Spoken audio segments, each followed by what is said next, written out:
YSR production Yuvan Shankar Raja தயாரிப்பில் ரியோராஜ் நடிப்பில் sweet heart இன்று முதல் திரையரங்குகளில். சம்மர் ஹாலிடேஸ் வந்தாச்சு, நம்ம ஜிடி ஹாலிடேஸும் வந்தாச்சு. GT Holidays, South India's #1 travel brand. Doctor Srivarma ஆயுள் தரும் ஆயுர்வேதா அறுவை சிகிச்சை இல்லா குணம், ஆயுள் கால நிவாரணம். கூவத்தூர்ல ஒரு அதிர்ஷ்ட குழுக்களுடைய முதலமைச்சரானவர் எடப்பாடி. ஒரு இடைச்செருகளாக வந்த எடப்பாடி இந்த தவறை செய்கிற போது மூத்தவரான செங்கோட்டையன் என்ன செய்திருக்காங்க? செங்கோட்டையன் அதிருப்தியில இல்ல அப்படின்னு செய்தியாளர்கள் கிட்ட சொன்னாலும் இபிஎஸ் செங்கோட்டையன் 2 பேருடைய நடவடிக்கைகளும் நமக்கு இல்ல, ஏதோ ஒன்று இருக்கு அப்படிங்கறத உணர்த்திக்கிட்டே இருக்கு. என்னதான் சார் நடக்குது அதிமுகல? எப்பவுமே பிளவுகள் இடிஞ்சு விழுந்தது, ஈரம் காய்ந்து காங்கிரீட் ஆயிடுச்சுன்னு ஒட்ட முடியும். யாரும் ஓடுவானுங்க ஒரு பட்டாம்பூச்சியை பிடிக்கிறது, ஒருவன் பிடிச்சிருவான், என் கையில் இருக்குன்னு கத்துவான். ஏமாந்து போனவர்கள் எல்லாம் விலகி போயிடுவாங்க. அவர்கள் போனதுக்கு பிறகு கையை விரித்து பார்ப்பான், உள்ளே பட்டாம்பூச்சி செத்து போயிடுவான். என்னை பொறுத்தவரை எடப்பாடியின் கையில் சிக்கி இருக்கக்கூடிய ஒரு பட்டாம்பூச்சி நிலைதான் அதிமுக. இப்போ வரும்னு சொல்றவங்களையும் ஏத்துக்க மாட்டோம்ங்கிற ஒரு மனப்பான்மை அதிமுக எங்க கொண்டு போய் சேர்க்கும் அப்படிங்கிற ஒரு கேள்வி இருக்குல்ல. தலைமை தகுதி. நான் தேர்தலில் உங்களுக்கு போட்டியாளராக வருவேன் என்று நீங்கள் கருதினால், நான் தேர்தலிலேயே போட்டியிடவில்லை இப்படியும் சொல்கிறார் தினகரன். ஓபிஎஸ் சொல்கிறார், நிபந்தனையே இல்லை, கட்சி ஒன்று விட்டா போதும் அப்படின்ற நிலைக்கு வருகிறார். எடப்பாடி செய்து சரியான காரியம் என்று சொல்வதற்கு சத்தியமாக சொல்கிறேன், நான் எத்தனை கோணத்தில் இருந்து பார்த்தாலும் ஒரு பத்தினி தளத்தை கூட நான் பார்க்க முடியவில்லை. கட்சியை சீரழித்து மீண்டும் பாஜக அதிமுக கூட்டணியை உருவாக்குமாங்கிற ஒரு கேள்வி. இந்த பக்கம் வைத்திலிங்கத்தை சசிகலா, டிடிவி திவாகரன் இவங்க போய் சந்திச்சிருக்காங்க. இது ஒன்றிணைந்த அதிமுகவை உருவாக்குமாங்கிற கேள்வி. இது ரெண்டுத்துல எந்த கணக்கு எடுத்துக்கிறது? அதிமுக இப்பொழுது இந்த முதலையின் வாய்க்குள் போய்விட்ட மீன் போல வால் மட்டும்தான் வெளியே நீட்டிட்டு இருக்கு. முக்கால் பகுதி முதல வாய்க்குல போயிருச்சு. அப்போ தேமுதிக திமுக கூட்டணியை நோக்கி நகர்கிறதுங்கிற ஒரு பேச்சு அடிப்படுது. இருக்கிற ஒண்ணும் போச்சா? ஆமா.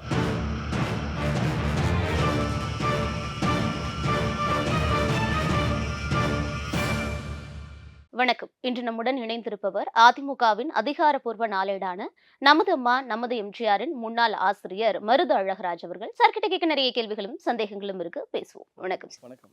அதிமுக ஒன்றிணைந்தோ அல்லது கூட்டணியோடையோ ஒரு மிகப்பெரிய எதிர்கட்சியா 26 தேர்தல்ல திமுகக்கு எதிராக எதிர்கொள்ளும்னு எல்லாரும் எதிர்பார்க்கக்கூடிய சூழல்ல இப்ப பிரிஞ்சு இருக்கக்கூடிய அதிமுக இன்னும் நாளா பிரியுமோ அப்படின்னு தான் இப்ப இருக்கக்கூடிய நடைமுறைகளை பார்த்தா நமக்கு கேள்விகள் வருது. செங்கோட்டையன் அதிருப்தியில இல்ல அப்படின்னு செய்தியாளர்கள் கிட்ட சொன்னாலும் இபிஎஸ் செங்கோட்டையன் 2 பேருடைய நடவடிக்கைகளும் நமக்கு இல்ல, ஏதோ ஒன்று இருக்கு அப்படிங்கறத உணர்த்திக்கிட்டே இருக்கு. கண்டிப்பா உங்களுக்கு அதிமுக இன்சைட்ஸ் இருக்கும். என்னதான் சார் நடக்குது அதிமுகல? அது அனைத்து இந்திய அண்ணா திராவிட முன்னேற்ற கழகத்தினுடைய வரலாற்றில் பலமுறை இந்த இயக்கம் பிளவுற்றிருக்கிறது. சின்னங்களை முடக்கப்பட்டு பறிகொடுத்திருக்கிறது. அலுவலகத்தினுடைய கதவுகள் பூட்டப்பட்டிருக்கிறது. ஆனாலும் அந்த நெருக்கடிகளிலிருந்து மீண்டு, இழந்த சின்னத்தை மீட்டு, பூட்டப்பட்ட கதவுகளை திறந்து மீண்டும் அந்த இயக்கம் வெற்றி பாதைக்கு திரும்பிய வரலாறுகள் இந்த இயக்கத்திற்கு உண்டு. அதற்கு காரணம், அன்றைக்கு புரட்சி தலைவர் என்கின்ற ஒரு ஆளுமை மிக்க தலைவர். ஒற்றை குரலில் ஒட்டுமொத்த கட்சியும் கட்டுப்படும். அதுபோல புரட்சி தலைவி அம்மா, விண்முட்ட வந்தாலும் வெளிசுமிட்ட வீர திருமகள், கோடி சிங்கத்தின் தைரியம் குடியிருந்த வீர திரு, அவருடைய குரலுக்கு எதிர்குரல் இருக்காது. ஆக பிளவுற்று கிடப்பவர்களையும் பிரிந்து கிடப்பவர்களையும் மாற்று கருத்து கொண்டவர்களையும் தன் அதிகார குரலால் அடக்கி, அதிமுகவை பொறுத்தவரை அதற்கு ஒரு சர்வாதிகார ஜனநாயகம் தான் பொருந்தும், ஜனநாயகம் பொருந்தாது. ஆக ஒரு ஆட்டோகிராட்டிக் லீடர்ஷிப்பா, ஒரு சர்வாதிகார தலைமையோடு இருந்த அம்மா போன்ற புரட்சி தலைவர் போன்ற ஒருவர் இல்லாத காரணத்தால் இந்த பிளவு. எப்பவுமே பிளவுகள் இடிஞ்சு விழுந்தது, ஈரம் காய்ந்து காங்கிரீட் ஆயிடுச்சுன்னு வச்சுக்கோங்களேன், ஒட்ட முடியாது. கொஞ்சமாவது ஈரம் இருக்கிற போதே ஒட்டிடணும். ஆனால் புரட்சி தலைவருடைய காலத்தில் நமது கழகம் எஸ்டிஎஸ் உடைஞ்சு போனார், அந்த ஈரம் காய்வதற்குள் இணைக்கப்பட்டது. புரட்சி தலைவி அம்மா அவருடைய காலத்தில் 89 ஜானகி ஜெயலலிதா என்ற பிரிவு ஏற்பட்டது. 96 போட்டி அதிமுக பிறந்தது. ஆனால் அந்த பிளவுகள் எல்லாம் நான் சொன்னது போல ஈரம் காய்ந்து காங்கிரீட் ஆகிறதுக்கு முன்பே ஒட்டப்பட்டு விட்டது. ஆனால் இந்த பிளவு, இப்பொழுது ஏற்பட்டிருக்கும் பிளவு என்பது பிளவுகள் பகையாகி, பகை வன்மமாகி, பல தோல்விகளை பெற்றும் 13 தொகுதிகளிலே 3ஆம் இடத்திற்கு திராவிட முன்னேற்ற கழகத்திடம் அதிமுக தோற்கும், வெற்றி பெறும். ஆனால் 3ஆம் இடத்தை யாரிடமும் பறிகொடுத்தது கிடையாது. ஆனால் இந்த கட்சி 3ஆம் இடத்திற்கு போகுது. 13 தொகுதியில் 2 தொகுதியில் 4ஆம் இடத்துக்கு போகுது. 7 தொகுதியில் தனது கட்டுத்தொகையை இழக்கிறது. ஒரு சட்டமன்ற தொகுதியில் வெற்றி பெற்ற காங்கிரஸ் கட்சி பெற்ற ஓட்டுகள் 91, இரண்டாம் இடத்திற்கு வந்த பாஜக பெற்ற ஓட்டுகள் 52. 31 வருடம் தமிழகத்தை ஆட்சி செய்த அதிமுக பெற்ற வாக்குகள் 5000. ஒரு கவுன்சில் தொகுதியில் வாங்க வேண்டிய ஓட்டை ஒரு சட்டமன்ற தொகுதியில் வாங்கியிருக்கு அதிமுக. 3 முதலமைச்சர்களை முன்மொழிந்த ஆண்டிப்பட்டி, பூக்களுக்கும் புன்னகையை கற்றுத்தந்த பொன்மனச்செம்மல் புரட்சி தலைவர் எம்ஜிஆர், கிள்ளிப்பு தூரிகையால் அள்ளித்தேன் மையெடுத்து புள்ளி வைத்து வரைந்திட்ட பொன்னுரு ஓவியம் என்று பேசப்பட்ட புரட்சி தலைவி அம்மா, அண்ணன் ஓபிஎஸ், இப்படி 3 முதலமைச்சர்களை முன்மொழிந்த ஆண்டிப்பட்டியில ஒரு வாக்குச்சாவடியில் அதிமுகவுக்கு விழுந்த ஓட்டுகள் 1 ஓட்டு. அங்க வாக்குச்சாவடி முகவர்களே 10 பேர் இருப்பாங்க. அப்ப அவர்களே ஓட்டு போடல. இன்னொரு வாக்குச்சாவடியில் 7 ஓட்டு. நான் இதை சொல்வதற்கு காரணம், இத்தனை படுவதால தோல்வி என்று எடுத்துக்கொள்ளக்கூடாது, பேரழிவு, வீழ்ச்சி. இதற்கு பிறகு கூட இவை அனைத்திற்கும் ஒரே தீர்வு ஒற்றுமை. ஒன்றுபட்டால் இந்த நிலையை மாற்றலாம் என்கின்ற கண் முன்னே தீர்வு இருக்கிற போது கூட ஒவ்வொருவருடைய சுயநலம், ஒருவர் சேரக்கூடாதுங்கிறாரு. அதற்கு காரணம் தன்னுடைய அதிகாரம் போய்விடும் என்று. எல்லோரும் சேர வேண்டும் என்று ஆசைப்படுகிறார்கள். ஆனால் அந்த அதிகாரம் மிக்கவர், பொருளாதாரம் மிக்கவர், வலுவான பின்புலத்தை கொண்டவர், அனைத்தையும் என்னுடைய கட்டுப்பாட்டில் தான் வைத்துக் கொள்வேன் என்று. இந்த கிராமங்கள்ல பிள்ளைங்க பட்டாம்பூச்சி பிடிச்சி விளையாடுங்க, எல்லாரும் ஓடுவானுங்க ஒரு பட்டாம்பூச்சியை பிடிக்கிறதுக்கு. ஒருவன் பிடிச்சிருவான், என் கையில் இருக்குன்னு கத்துவான். ஏமாந்து போனவர்கள் எல்லாம் விலகி போயிடுவாங்க. அவர்கள் போனதுக்கு பிறகு கையை விரித்து பார்ப்பான்னு உள்ளே பட்டாம்பூச்சி செத்து போயிடுவோம். என்னை பொறுத்தவரை எடப்பாடியின் கையில் சிக்கி இருக்கக்கூடிய ஒரு பட்டாம்பூச்சி நிலைதான் அதிமுக. இல்ல நீங்க சொன்ன மாதிரி அதிமுகவுடைய முன்னாள் தலைவர்கள் எம்ஜிஆரா இருக்கட்டும், ஜெயலலிதாவா இருக்கட்டும், இதுக்கு முன்னாடி அதிமுக பல பிரிவுகளை பார்த்திருக்கு. அது ஜானி ஜேனியா இருக்கட்டும், பல பிரிவுகளை பார்த்தப்போ எம்ஜிஆர் ஜெயலலிதா 2 பேருமே தன்னை விட்டு பிரிந்தவர்கள் இல்லை. அவங்களை எதிர்த்தவங்களையே அரவணைச்சு போய் தான் அதுக்கப்புறம் பிரிந்து வெற்றியை வந்து கண்டிருக்காங்க. ஆனா இப்போ வரும்னு சொல்றவங்களையும் ஏத்துக்க மாட்டோம்ங்கிற ஒரு மனப்பான்மை அதிமுக எங்க கொண்டு போய் சேர்க்கும் அப்படிங்கிற ஒரு கேள்வி இருக்குல்ல. தலைமை தகுதி இல்லை. அதுமா என்னை எதிர்ப்பவனையும் தன்வசப்படுத்துபவன் தான் தலையாய தலைவர். புரட்சி தலைவி அம்மாவினுடைய அரசியல் வருகையே எதிர்த்தவர் ராமவீரப்பன். அவரையே இணை பொதுச் செயலாளராக்கி, அவரையே கல்வித்துறை அமைச்சராக்கி அருகில் வைத்துக் கொண்டார். புரட்சி தலைவி அம்மா அவர்களை யாரெல்லாம் எதிர்த்தார்களோ, அப்படி கடுமையாக எதிர்த்தவர்களை எல்லாம் தன் அருகில் அழைத்து அவர்களுக்கு அதிகாரத்தை கொடுத்து, அந்த ஜேங்கிற அந்த பிளவினுடைய அந்த அடிச்சுவடு, அந்த அடையாளம் கூட இல்லாமல் ஜானை அணியில் இருந்தவர் தான் அண்ணன் ஓபிஎஸ். அவருக்கே முதலமைச்சர் பதவி கொடுத்து, நான் பிளவுகளை பார்க்கவில்லை, பிரித்து பார்க்கவில்லை, ஒன்று சேர்ந்ததற்கு பிறகு நாம் எல்லோரும் ஒன்று. இப்படிப்பட்ட ஒரு அணுகுமுறை இன்றைக்கு இருக்கக்கூடிய எடப்பாடியிடம் இல்லை. எல்லோருமே இப்போ திருமதி சசிகலா அவர்களாக இருக்கட்டும், திரு தினகரனாக இருக்கட்டும், திரு ஓபிஎஸ்ஸாக இருக்கட்டும், அத்தனை பேருமே ஒன்றுபட வேண்டும், ஒன்றுபட வேண்டும். இன்னும் சொல்ல போனால், நான் தேர்தலில் உங்களுக்கு போட்டியாளராக வருவேன் என்று நீங்கள் கருதினால், நான் தேர்தலிலேயே போட்டியிடவில்லை, இப்படியும் சொல்கிறார் தினகரன். ஓபிஎஸ் சொல்கிறார், நிபந்தனை இல்லாமல் நினைக்கலாமே என்கிறார். தர்மயுத்தம் 3 ஆண்டு காலம் நடத்தியவர், கட்சியினுடைய உரிமைக்காக போராடியவர், இப்பொழுது எந்த நிலைக்கு வந்திருக்கிறார் என்று சொன்னால், நிபந்தனையே இல்லை, கட்சி ஒன்றுபட்டா போதும் அப்படின்ற நிலைக்கு வருகிறார். ஆக எல்லோருமே இந்த கட்சி நல்லா இருந்தா போதும்னு நினைக்கும் போது, ஒரே ஒருவர் மட்டும், நான் தான் அதிமுகவின் அதிபர், எனக்கு கட்சியினுடைய பட்டா சிட்டா அடங்கல் அனைத்தும் என் பெயருக்கு மாற்றம் பெற்றுவிட்டது, நான் விடமாட்டேன், அழிந்தாலும் பரவாயில்லை, திமுகவை தொடர்ந்து ஆட்சி செய்தாலும் பரவாயில்லை. இவங்க எல்லாம் இல்லைனாலும் அதிமுகவை தனிப்பெரும்பான்மையா என்னுடைய தலைமையில வெற்றி பெற வைக்க முடியும்ங்கிற நம்புறாரு. அப்படி நான் வல்லூன் வகுத்ததை வாய்க்கால் என்று சொல்வார்கள். இத்தனை தவறுகளை செய்த எடப்பாடி ஒருவேளை தேர்தலில் அதிமுகவை வெற்றி பெற வைத்திருந்தால் அவர் செய்த தவறுகள் எல்லாம் நியாயப்படுத்தப்பட்டிருக்கும். அவர் தாங்க சரின்னு சொல்லியிருப்பாங்க. அவர் சரியா தாங்க செஞ்சிருக்காரு. எல்லாத்தையும் இந்த வீட்டு கட்சி எப்படி பாருங்க ஜெயிக்க வச்சு விட்டாரு பாருங்க. ஆக வல்லூன் வகுத்தது வாய்க்கால், வெற்றி பெற்றவன் சொல்வது வேத வாக்காகும். நீ வெற்றி பெற வைக்கலையே, எத்தனை தோல்விகளிலே அதிமுக தோற்பது. உள்ளாட்சி தேர்தல், மாநகராட்சி தேர்தல், நகர்ப்புற உள்ளாட்சி தேர்தல், சட்டமன்ற இடைத்தேர்தல், சட்டமன்ற பொது தேர்தல், நாடாளுமன்ற தேர்தல், இடைத்தேர்தல்கள், அத்தனை தேர்தல்களும்.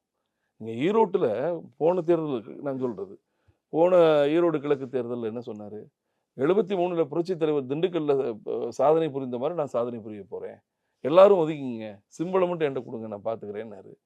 அந்த அவருடைய கோரிக்கை நிறைவேற்றப்பட்டு பாஜக துணை புரிந்து வேட்பாளர்கள் திரும்ப பெறப்பட்டு இரட்டை இலை சின்னம் அவருக்கு தரப்பட்டது. ஆனால் காங்கிரஸ் கட்சியிடம் 10வது சுற்றில் முட்டி போட்டு மொழி ஒதுங்கக்கூடிய நிலை வந்தது. நான் இதை சொல்வதற்கு காரணம், இத்தனை தவறுகள் செய்த எடப்பாடி ஒருவேளை கட்சிக்கு வெற்றியை பெற்றுக் கொடுத்திருந்தால் இந்த தவறுகள் கூட சரி என்று பேசப்பட்டது. அதெல்லாம் இடைத்தேர்தல் ஆளும் கட்சிக்கு சாதகமா தான் இருக்கும். முக்காவாசி அப்படிதான் தமிழ்நாடு வரலாறுல இருந்திருக்கு. நடந்து முடிஞ்சது மக்களவை தேர்தல். வரப்போற 26 தான் இபிஎஸ்க்கும் ஸ்டாலினுக்கும் இடைப்பட்ட ஒரு போட்டின்னு பார்க்கலாம். அதனால அந்த நம்பிக்கையில இருக்காரோ என்னமோ. 10, 11 தேர்தல்ல தொடர் தோல்விகளை பெற்றுக் கொடுத்த ஒரு தலைமை, 2 தேர்தல்களையே புறக்கணித்த ஒரு தலைமை, 14வது தேர்தல்ல ஆட்சிக்கு கொண்டு வந்து அமர்த்திடும்னு சொன்னா நீங்கள் அது 6வது அறிவுக்கு உடன்படக்கூடிய செய்தியா? நான் கேட்கிறேன், நீங்க வந்து பாராளுமன்ற தேர்தல் அப்ப ஏன் போட்டிட்டீங்க? நிறைய இப்ப இந்த 2 தேர்தலில் போட்டியிடாம இருந்திருக்க வேண்டியதானே? அதிமுக அப்படியெல்லாம் எதுவும் நாடாளுமன்ற தேர்தல்களை பிரித்து பார்த்ததா?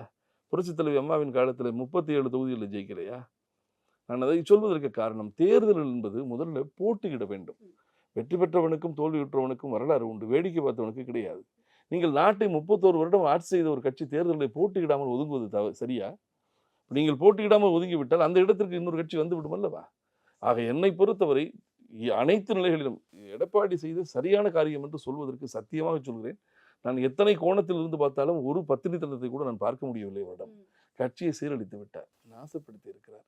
இப்பொழுது ஒற்றுமை என்கின்றது ஒன்றுதான் திறவுகோல், ஒற்றுமை என்பது மட்டும்தான் வாய்ப்பு. அதுக்கு உடன்பட மறுக்கிறார். ஆக இப்போ நாங்களாம் என்ன நினைச்சிட்டு இருந்தோம், எப்படியோ ஒன்று ஆயிடும். பாரதிய ஜனதா கட்சி ஒற்றுமைப்படுத்துவதற்கு பெரிய முயற்சியை செய்கிறது.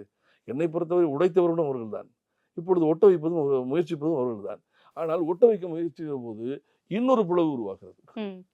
இது வந்து இந்த பட்டு வேட்டி பற்றிய கனவுல ஆழ்ந்திருந்த போது கட்டியிருந்த கோவணமும் களவாடப்பட்டிருந்த மாதிரி இப்பொழுது எப்படியாவது ஒட்ட வச்சு தேர்தலுக்குள்ள பாஜக என்டிஏ அலையன்ஸுகள் அதிமுகவை உள்ளே கொண்டு வந்து தமிழகத்தில் பாஜகவுக்கு ஒரு பெரிய பங்கீட்டை பெற்று தமிழகத்தில் வியாபித்து விட வேண்டும் என்கின்ற வெகுகால கனவு எடப்பாடியால் இப்பொழுது சிதறுகிறது.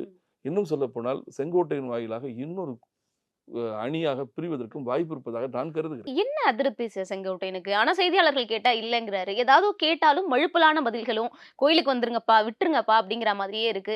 ஆனா தொடர்ந்து அவருடைய நடவடிக்கைகள், நேத்து அந்த கூட்டத்துல கலந்துக்கல எடப்பாடி பழனிசாமி அவர்களுடைய வெளிநடப்பு செஞ்சப்பையும் அவர் வேறு வழியா வீட்டுக்கு போயிட்டாருன்னு சொல்றாங்க. என்ன அதிருப்தி? என்னை பொறுத்தவரை நான் திரு செங்கோட்டையன் அவர்களை நான் பழகி இருக்கிறேன். அவர் ஒரு போராளியாக நான் பார்த்தது கிடையாது. களத்தில் கட்சியினுடைய நீண்டகால விசுவாசி, அம்மாவினுடைய சுற்றுப்பயணங்களை எல்லாம் வகுக்கக்கூடியவர், களத்தில் இறங்கி வேலை செய்வார். ஆனாலும் அவருடைய அரசியல் என்பது இந்த குண்டு சட்டிகள் குதிரை ஓட்டுவது போல கோபிச்செட்டிப்பாளையத்தை தாண்டி அவர் வந்தது கிடையாது. நான் என்னை பொறுத்தவரை அவர் அவருடைய மென்மையான அரசியலும் வலிமையோடு போராட துணியாத அவருடைய அரசியல் அதிமுகவில் ஒரு பெரும் பிரளயத்தை ஏற்படுத்தும் என்று நான் நம்பவில்லை. அவர் நல்லவராக இருக்கலாம், வல்லவராக நான் பார்த்ததில்லை. அவர் எதிர்த்து போராடுவார், மிக பெரும் பிரளயத்தை ஏற்படுத்துவார் என்றெல்லாம் நான் கருதவில்லை. அவருக்கு ஏதோ ஒரு வருத்தம் இருக்கிறது. அந்த வருத்தம் ஒருவேளை தன்னை மதிக்கவில்லை என்பதாக கூட இருக்கலாம். அந்த பொங்கி வரும் ஆத்திரத்தை தாய்மார்கள் எல்லாம் பாத்திரத்தில் காட்டுவாங்க. அதுபோல் அவருக்கு ஏதோ ஒரு வருத்தம் இருக்கிறது. அந்த வருத்தத்தை ஒத்துழையாமை போல கூட்டத்துக்கு போகிறது இல்லை, அப்புறம் பொதுச் செயலாளருடைய பேர் சொல்றது இல்லை. பொதுக்கூட்டத்திற்கு போகிறாராம், பொதுச் செயலாளர் என்று சொல்கிறாராம், ஆனால் எடப்பாடி என்று பெயரை சொல்ல மாட்டாராம். இது ஏதோ கணவன் மனைவிக்குள் நடக்கக்கூடிய ஊழல் போலத்தான் இருக்கிறது. அதனால செங்கோட்டையன் பெரிய போராளியாக நான் பார்க்கவில்லை. ஆனாலும் அவர் விரக்தியுறுவதும் வேதனைப்பட்டு ஒதுங்குவதும் அது கொங்கு மண்டலத்தில் அதிமுகவுக்கு இன்னொரு பின்னடைவை உருவாக்கும் என்பதில் நான் உறுதியாக இருக்கிறேன். ஆனா எப்பவுமே செங்கோட்டையனுடைய குணம் அப்படிங்கிறது எம்ஜிஆர் காலம் தொட்டு சாதுவானவர். ஆனா இப்ப அவரே வந்து ஒரு இடத்துல வந்து பர்ஸ்ட் அவுட் ஆகுறாரு. அவருடைய பேச்சுகள் அப்படிங்கிறது மிகப்பெரிய அதிருப்தி தெரியுது. என்ன வந்து சீண்டி பார்க்காதீங்க அப்படின்னு சொல்றதா இருக்கட்டும், செங்கோட்டையனை தான் சுத்தி வர வேண்டியது இருக்கு, கோட்டைக்கா போகணும்னாலே அப்படின்னு ஜெயலலிதா அவர்களுடைய வீடியோ பாராட்டி போறது, இதெல்லாம் இது எப்போ இருக்க செங்கோட்டையன் இல்லையே அப்படிங்கிற ஒரு குணத்தையும் ஏற்படுத்துது இல்ல. காலம் கடந்த முடிவுகள், கதைக்க உதவாத முடிவுரைகள். ஞானம் என்பது உடனடியாக பிறக்கணும். நீங்கள் எம்ஜிஆர் காலத்தில் உருவான அரசியல்வாதி, எடப்பாடியை விட நீங்கள் மூத்தவர். எம்ஜிஆரே சத்தியமங்கலத்தில் போய் நில்லுப்பா, என் பேரை சொல்லி நீ ஜெயிச்சிட்டுவான்னு சொல்லி ஜெயிக்க வச்சாரு. 9 முறை சட்டமன்ற உறுப்பினராக இருந்திருக்கீங்க. அப்படிப்பட்ட நீங்க புரட்சி தலைவருடைய விதி, கட்சி விதியை அம்மா மாத்தல, மாற்றக்கூடாத விதி என்று சொல்லப்பட்ட விதி எண் 43. உலகத்தில் ஒரு தலைவன் அடிமட்ட தொண்டன் தான் அந்த தலைவனை உருவாக்குவான். தலைவன் தொண்டர்களை உருவாக்குகிற வரலாறு தான் எல்லா கட்சியிலும் இருக்கும். ஆனால் தொண்டன் தான் தலைவனை உருவாக்குவான் ஒரு புதிய வரலாற்றை எழுதியவர் புரட்சி தலைவர். அது மட்டுமல்லாமல் இது ஒரு சாசனமாக எழுதினார். எக்காலத்திலும் இது மாற்றக்கூடாத விதி, இதை மாற்றக்கூடாது அப்படின்னு சொன்ன அந்த விதியை புரட்சி தலைவி அம்மாங்கிற ஒரு சர்வாதிகார தலைமை மாற்றவே இல்லை, அவங்களே மாற்றலை. அப்படி இருக்கிற போது கூவத்தூரில் ஒரு அதிர்ஷ்ட குழுக்களிலே முதலமைச்சரானவர் எடப்பாடி. அந்த அதிர்ஷ்ட குழுக்களிலே கிடைத்த அதிகார பதவியான முதலமைச்சர் பதவியை கை கொண்டு அடுத்த கட்சியையும் அழைத்துக் கொள்கிறார். அப்படி ஒரு இடைச்செருகளாக வந்த எடப்பாடி இந்த தவறை செய்கிற போது மூத்தவரான செங்கோட்டையன் என்ன செய்திருக்கணும்? இது தவறு, தொண்டனின் உரிமையை நீங்கள் பறிக்கக்கூடாது என்று அன்றைக்கு பொங்கி இருக்க வேண்டும். அடுத்து புரட்சி தலைவி அம்மா அவர்களுக்கு வானுள்ள காலம் வரை, வையகம் உள்ள காலம் வரை, பூமியுள்ள காலம் வரை புரட்சி தலைவிதான் பொதுச் செயலாளர். நாங்கள் நன்றி கடனோடு லட்சம் பேருக்கு மேல பச்சை மயில் கையெழுத்திடும் பாக்கியத்தை பெற்றுக் கொடுத்தவள் எங்கள் புரட்சி தலைவி. இந்நாட்டு அரசுகளை தென்னாட்டு பக்கம் திருப்பி காட்டி அந்த தேவதைக்கு நாங்கள் நன்றி கடன் செலுத்துவதற்காக இந்த இருக்கை அவருக்கு நிரந்தரமாக விட்டு வைக்கப்படும் என்று சொன்னவர்கள் நீங்கள். அப்படி சொல்லிவிட்டு ஒரே மாசத்துல அந்த அம்மாவுடைய பதவியிலிருந்து அவரை நீக்கிவிட்டு மறைந்து போன தலைவியை எழுந்து வந்து யுத்தம் புரிய மாட்டார் என்கின்ற நம்பிக்கையில் தூக்கி போட்டுட்டு அந்த இருக்கையில் போய் எடப்பாடி உட்காருகிற போது, நீங்கள் அம்மாவுக்கு உண்மையாகவே விசுவாசமாக இருந்தால் அன்றைக்கு செங்கோட்டையன் வெடித்திருக்க வேண்டும். சிறப்புரிதாமா. அடுத்து ஒரு ஓட்டில் இருவர் தேர்வுன்னு சொல்லி இவரே ஒரு தேர்தலை நடத்துறாரு. யாரு? எடப்பாடி. ஊரை நம்ப வைக்கிறாரு, தொண்டர்களை நம்ப வைக்கிறாரு. தேர்தலை நடத்தி முடித்து தேர்தல் ஆணையத்திடம் அங்கீகாரமும் பெற்றுறாரு. பெற்றுவிட்டு புரட்சி தலைவருடைய திருவுருவ சிலைக்கு கீழ் நின்று அண்ணன் ஓபிஎஸ்க்கு இனிப்பு ஊட்டுகிறார். உள்ளத்தில் நஞ்சை வைத்துக் கொண்டு உதட்டில் வெள்ளத்தை கொடுக்கிறார். இத்தனையும் செய்துவிட்டு திடீரென்று ஒரு இரவில் ஒற்றை தலைமை என்று சொல்கிறார். அதற்கு முன்பு சேலத்துல ஒற்றை தலைமை கற்பனை என்று பத்திரிகையாளரிடம் மறுக்கிறார். ஆனால் சென்னை வந்து சேர்கிற போது ஒற்றை தலைமை நான் தான் என்று அண்ணன் ஓபிஎஸ் கையெழுத்து போட்டு அழைத்த பொதுக்குழுவிலேயே ஓபிஎஸ்ஐ தரம்தாழ நடத்தி அவர் தாயை ஏசி தண்ணீர் பாட்டிலை வீசி அவரை அங்கிருந்து அப்புறப்படுத்துகிறார். நான் இதை சொல்வதற்கு காரணம், இத்தனை தவறுகளை ஒரே மனிதர் செய்கிறார். நான் என்ன கேட்கிறேன், நீ டைவர்ஸ் பண்ணணும்னு முடிவு பண்ணிட்டு ஏன் கல்யாணம் பண்ற? நீ கட்சி தேர்தல் விதி தேர்வு செல்லாது, தேர்தல் செல்லாதுன்னு மனதுக்குள்ள வச்சுக்கிட்டு ஏன் தேர்தல் நடத்துற? அப்ப தொண்டனை ஏமாத்திரியா? ஆக இத்தனை தவறுகளை செய்த எடப்பாடியை அப்பகுதியை சார்ந்தவர், அவர் சமூகம் சார்ந்தவர், அவருக்கு மூத்தவர் செங்கோட்டையன் கேட்டிருக்கணுமா இல்லையா?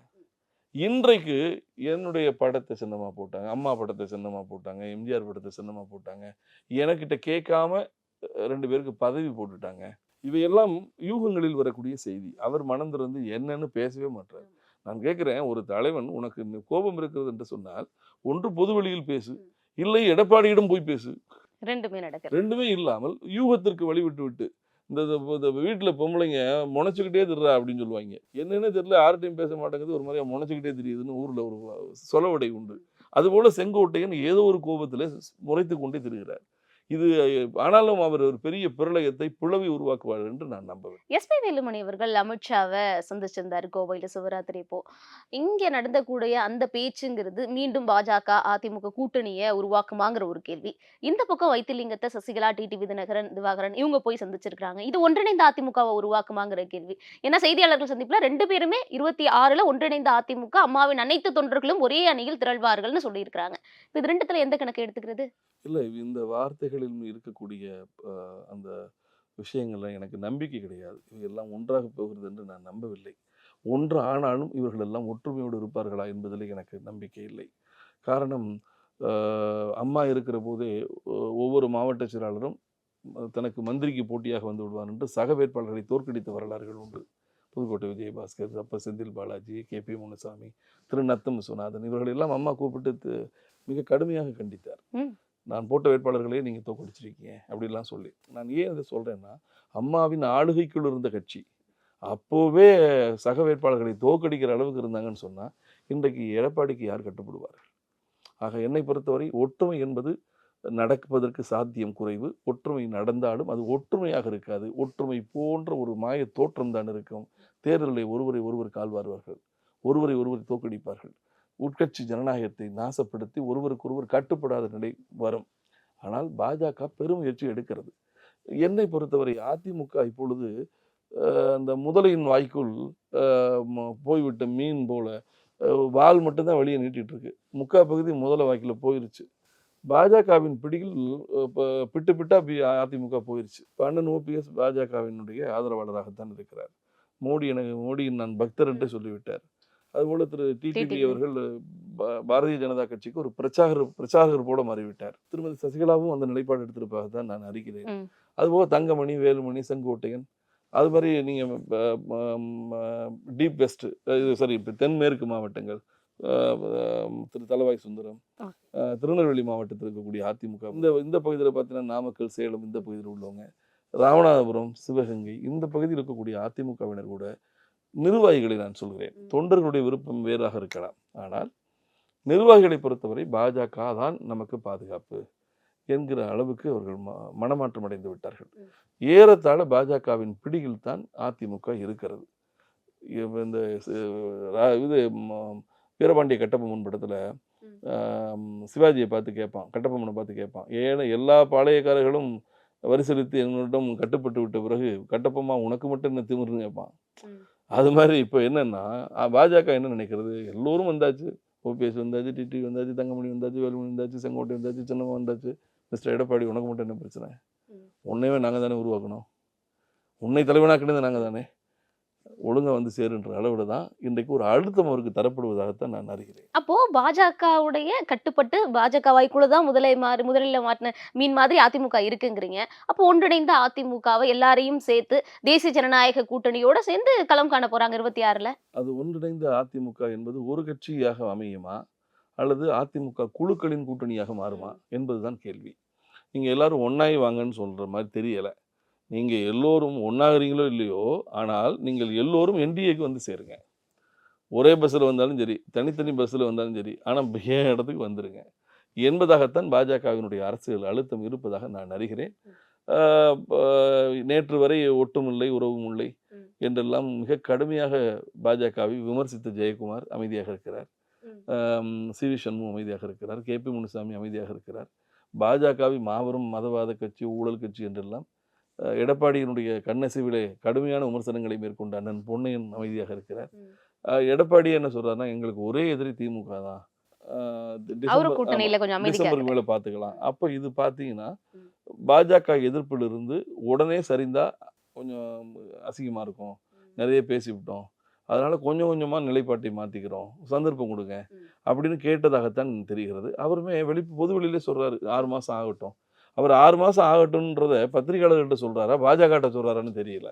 ஸோ ஆக என்னை பொறுத்தவரை ஒரு மனமாற்றமும் ஒரு தடுமாற்றமும் அதிமுக தலைமையிடம், குறிப்பாக எடப்பாடியிடம் ஏற்பட்டிருப்பதாக நான் கருதுகிறேன். 24 மக்களவை தேர்தல் அப்போ தேமுதிக அதிமுக கூட்டணியில இருந்தாங்க. ராஜ்யசபா சீட் பேசி முடிவு செய்யப்பட்டிருக்கு அப்படின்னு சொல்லப்பட்டது.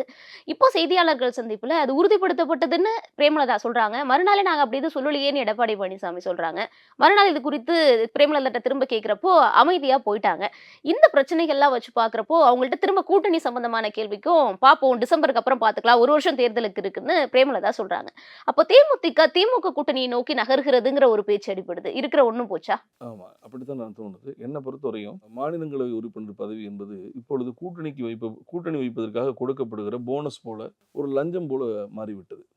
ஒரு சட்டமன்ற உறுப்பினரும் இல்லாத தேமுதிக ஒரே ஒரு தொகுதியில் கூட அதிமுகவை வெற்றி பெற வைக்க முடியாமல் போன தேமுதிக. இப்போ ஒரே ஒருத்தர் ஜெயிக்க வச்சுதான் கூட பரவாயில்ல, எங்கேயும் ஜெயிக்கல, இவங்ககிட்ட எம்எல்ஏயும் இல்லை. ஆனாலும் இவர்களிடம் எடப்பாடி தரப்பு அன்றைக்கு ஆசை வார்த்தை சொல்லியிருக்கலாம், நாங்கள் பார்த்து பண்ணித்தரோம் அப்படின்னு சொல்லியிருந்திருக்கலாம். ஆனால் எழுத்துப்பூர்வமாக கொடுத்ததாக எனக்கு தெரியவில்லை. ஏன்னா அதை எடுத்து திருமதி பிரேமலதா விஜயகாந்த் காட்டிட்டாருன்னா அது எடப்பாடியினுடைய அரசியல் நம்பிக்கையை சிதைத்து விடும். அதனால் அவர் எழுதி கொடுத்திருக்க வாய்ப்பில்லை, வாய்மொழி வார்த்தையாக சொல்லியிருக்கலாம். இன்றைக்கு ஒருவேளை தேமுதிக வேண்டாம் என்கின்ற நிலைப்பாட்டை விட எடப்பாடி எடுப்பதற்கு வாய்ப்பு இருக்கிறது. பாமக வருங்கிற நம்பிக்கையோ? ஆமா, இருக்கலாம். ஆக என்னை பொறுத்தவரை பாமக ஒரு சீட்டை கொடுத்து பாமக உள்ள கொண்டு வரலாம், தேமுதிக வேண்டான்ற முடிவு கூட அவர் எடுக்கலாம். அப்படி எடுக்கும் பட்சத்தில் தேமுதிக இடம்பெயரக்கூடும். என்னை அதாவது 2 விஷயம் நம்ம இந்த ஒரு கிளியாரிட்டின்றது எதுவுமே இல்லை. மெகா கூட்டணினாரு, போன முறை மன்சூர் அலிகானே மறுத்து விட்டார். ஆக இப்போ அதிமுகவுக்கு கூட்டணிக்கு காத்திருப்பது யார் என்று பார்த்தால் பாஜக இருக்கிறது. பாஜகவை பொறுத்தவரை அவங்க என்டிஏன்ற உள்ளவா அப்படின்னு கூப்பிடுறாங்க. என்ன சொல்ல போனால் தமிழ்நாட்டில் கூட்டணி அதிமுக தலைமையில பாஜக கூட்டணி தலைமையிலா என்பது கூட கேள்வியாக மாறலாம். ஆக எல்லாம் குழப்பமாக இருக்கிறது. திராவிட முன்னேற்ற கழகம் தன் கூட்டணியை தக்க வைத்துக் கொண்டு ஆட்சி அதிகாரத்தை பயன்படுத்தி ஆட்சியை மீண்டும் நீட்சியாக்குவதற்கு முயற்சிக்கிறது. அவர்களுக்கும் கலக்கம் இருக்கிறது, இங்கிருந்து யாரும் கிளம்பி போயிடக்கூடாது. அவர்களை பொறுத்தவரை இருப்பதை தக்க வைக்கின்ற பதட்டம். இவர்களுக்கு நான் எங்கே போவேன் என்று இந்த பழைய பாடல் ஒன்று இருக்கும். அதுபோல் நான் எங்கே செல்லுவேன் என்ற மாதிரி யாரிடம் கூட்டணிக்கு கூப்பிடுவது, யாரை அழைப்பது? சீமானை கூப்பிட்டால் வர மறுக்கிறார். விடுதலை சிறுத்தைகள், காங்கிரஸ், கம்யூனிஸ்ட் யாராவது அங்கிருந்து வருவார்களா என்று பார்த்தால் வர மறுக்கிறார்கள். சரி, விஜய் அவர்களிடம் பேசலாம் என்று பார்த்தால் அவர் என் தலைமையில் தான் கூட்டணி, நான் தான் முதலமைச்சர் என்கின்ற ஒரு தன்னம்பிக்கையோடு இருக்கிறார். தன் மாநாட்டிலேயே பிரகடனம் செய்திருக்கிறார். ஆக அப்படி இருக்கிற போது இது நாள் வரை வேண்டாம் என்று விரட்டி அடித்த பாஜகவிடமே தலையை தொங்க போட்டுக்கொண்டு சரணடைய வேண்டிய நிலை அதிமுகவுக்கு, குறிப்பாக எடப்பாடிக்கு ஏற்பட்டுவிட்டதாக நான் கருதுகிறேன். அப்படி ஒரு கூட்டணி அமைகிற போது ராஜ்யசபா என்கின்ற ஒரு இஷ்யூஸை கை வச்சு தேமுதிக அங்கிருந்து விலகுவதற்கான ஒன்று உள்ளே வந்தால் ஒன்று வெளியே போகிற நிலை. இதைத்தான் சொல்கிறேன். அரசியல் ஆளுமை இல்லாத குணம், ஆளுமைத்தன்மை அவரிடம் இல்லை என்பதுதான் இதையெல்லாம் நிரூபிக்கிறது. இவ்வளவு நேரம் என்னுடைய கேள்விகளுக்கு மிக நேர்த்தியான தெளிவான பதில்கள் கொடுத்ததுக்கு நன்றி sir. YSR production Yuvan Shankar Raja தயாரிப்பில் ரியோ ராஜ் நடிப்பில் ஸ்வீட் ஹார்ட் இன்று முதல் திரையரங்குகளில். சம்மர் ஹாலிடேஸ் வந்தாச்சு, நம்ம ஜிடி ஹாலிடேஸும் வந்தாச்சு. GT Holidays, South India's #1 travel brand. Doctor Srivarma ஆயுள் தரும் ஆயுர்வேதா அறுவை சிகிச்சை இல்லா குணம், ஆயுள் கால நிவாரணம்.